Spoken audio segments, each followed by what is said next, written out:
How to make an Instagram account public. Alright everyone, if this video helps you, don't forget to subscribe to the channel. To make your account public, click here on your profile picture, go ahead and click.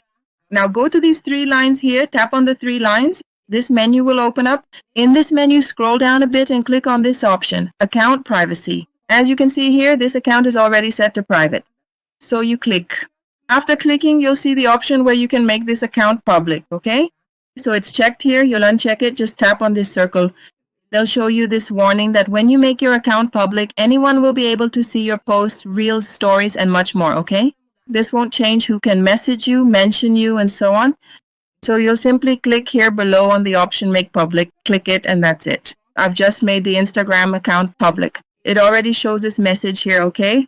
If I want to review who my followers are, you can make changes to who can or can't see your posts and stories. So if you want to review, you can, but I don't want to.